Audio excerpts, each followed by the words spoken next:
बेटा, मेरा नाम है अजय थापा और मैं आपको अप्लाइड मैकेनिक्स सब्जेक्ट जो है पढ़ाऊँगा, जिसमें मैं सबसे पहले स्टार्ट करूँगा फोर्स के बारे में कि फोर्स क्या है और कैरेक्टरिस्टिक्स ऑफ फोर्सेस क्या हैं। ये दो चीज़ों को हम पहले समझने की कोशिश करेंगे।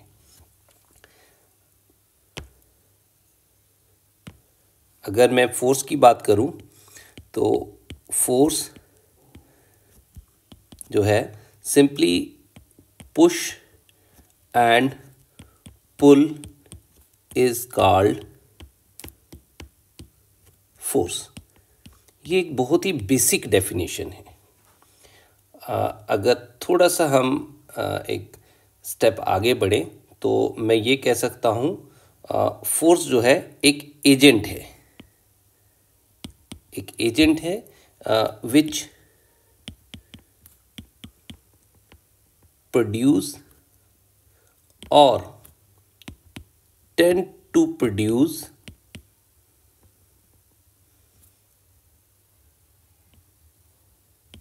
destroy or tend to destroy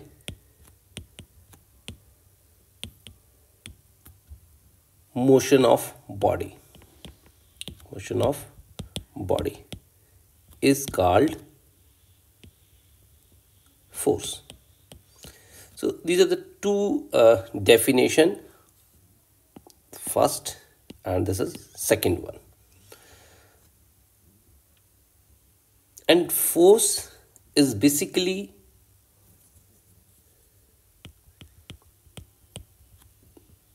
is a vector quantity. Force is a vector quantity.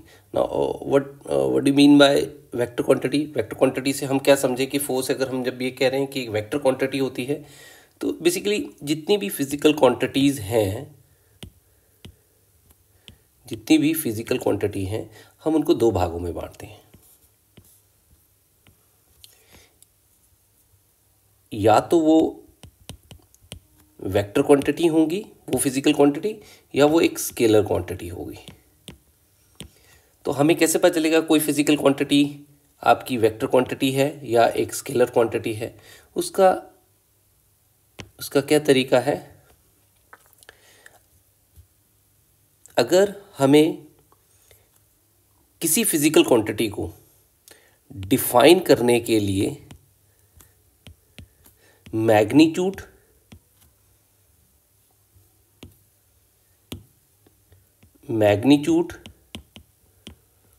और डायरेक्शन की जरूरत पड़ रही है, तो वो जो फिजिकल क्वांटिटी है,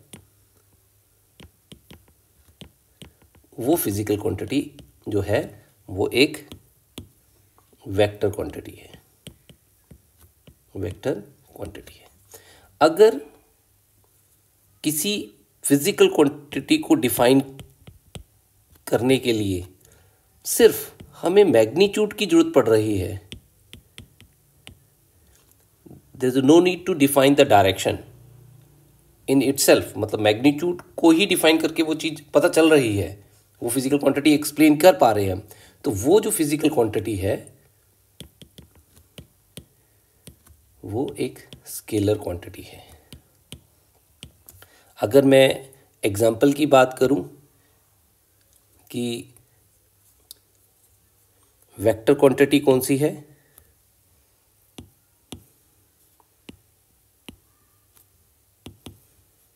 वेक्टर क्वांटिटी कौन सी हमारे पास एग्जांपल, जैसे कि हम अगर बात करें वेलोसिटी जो है एक वेक्टर क्वांटिटी है। इसी तरीके से एक्सेलरेशन जो है एक वेक्टर क्वांटिटी है। डिस्प्लेसमेंट जो है एक वेक्टर क्वांटिटी है। यानी कि इन फिजिकल क्वांटिटीज़ को डिफाइन करते वक्त हमें मैग्नीट्यूड भी बताना है और हमें डायरेक्शन भी बतानी है, तभी कंप्लीटली हम उस फिजिकल क्वांटिटी को समझा पाएंगे, अदरवाइज वो जो है अधूरी है। इसी तरीके से अगर हम स्केलर क्वांटिटी की बात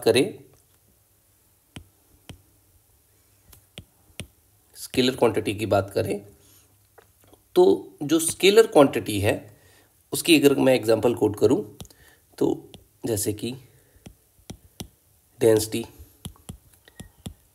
टेम्परेचर, प्रेशर, स्पीड, डिस्टेंस, ये कुछ एग्जांपल्स हैं जो कि हमारी जो हैं एक स्केलर क्वांटिटीज है। इन क्वांटिटी को डिफाइन करते वक्त आपको सिर्फ मैग्नीट्यूड बताना है। हम जैसे कि वाटर की जो डेंसिटी है वो 1000 kg/m³ होती है। तो यहाँ पे हमें डायरेक्शन बताने की जरूरत है कि वाटर की डेंसिटी किस डायरेक्शन में 1000 kg/m³ होती है, हमें कोई बताने की जरूरत नहीं है, वो इटसेल्फ डिफाइन हो गया। इसी तरीके से अगर हम ये बता रहे हैं कि किसी बॉडी का टेम्परेचर है वो 27 डिग्री सेंटीग्रेड है, तो यहाँ सिंपली 27 जो कि एक मैग्नीट्यूड की बात हो रही है और यहाँ पे 1000 जो है एक मैग्नीट्यूड की बात हो रही है। इसी से ये पता चल रहा है कि वो बॉडी इस वक्त 27 डिग्री सेंटीग्रेड पे है। तो अगर फिजिकल क्वांटिटीज को डिफाइन करने के लिए हमें मैग्नीट्यूड भी बताना पड़ रहा है और डायरेक्शन भी बतानी पड़ रही है, तो वो एक वेक्टर क्वांटिटी है। और अगर किसी फिजिकल क्वांटिटी को डिफाइन करते वक्त हमें सिर्फ उसका मैग्नीट्यूड बताना पड़ रहा है और वो कंप्लीटली डिफाइन हो पा रही है फिजिकल क्वांटिटी, तो हम ये कहेंगे कि वो एक स्केलर क्वांटिटी है। तो मैंने अभी आपको बताया जो फोर्स है आपकी वो एक वेक्टर क्वांटिटी है। अगर वेक्टर क्वांटिटी है यानी कि फोर्स को डिफाइन करने के लिए कंप्लीटली डिफाइन करने के लिए हमें उसका मैग्नीट्यूड भी बताना है और हमें उसकी डायरेक्शन भी बतानी है, तभी कंप्लीटली डिफाइंड हो पाएगा फोर्स। जैसे कि मैं अगर बात करूं, ये एक जस्ट वेट,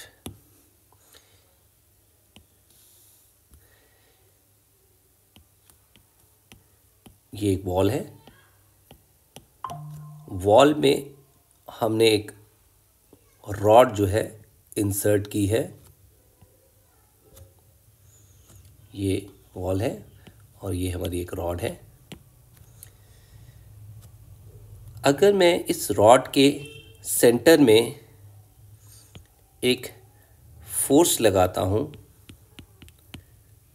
सपोज 10 न्यूटन की मैं फोर्स लगाता हूं, जो कि डायरेक्शन जो है, अगर मैं डायरेक्शन की बात करूं यहाँ पे, तो अगर मैं डायरेक्शन को यहाँ पे इस तरीके से बता रहा हूँ, नॉर्थ, साउथ, ईस्ट, वेस्ट, तो यानी कि मैं कह रहा हूँ फोर्स जो है इस रॉड पे 10 न्यूटन विद वेस्ट डायरेक्शन पे वो अप्लाई हो रही है। और इससे जो बॉडी है यानी कि जो रॉड है हमारी, इसको हम एक बॉडी कह रहे हैं, वो जो है वो यहाँ पे इलॉन्गेट होगी। जस्ट वेट, यानी कि वहां पे आपकी बॉडी की इलॉन्गेशन होगी, यानी कि ये बॉडी इस तरफ साइज बढ़ सकता है इसका। और अगर यही चीज मैं इसकी डायरेक्शन को चेंज कर दूं,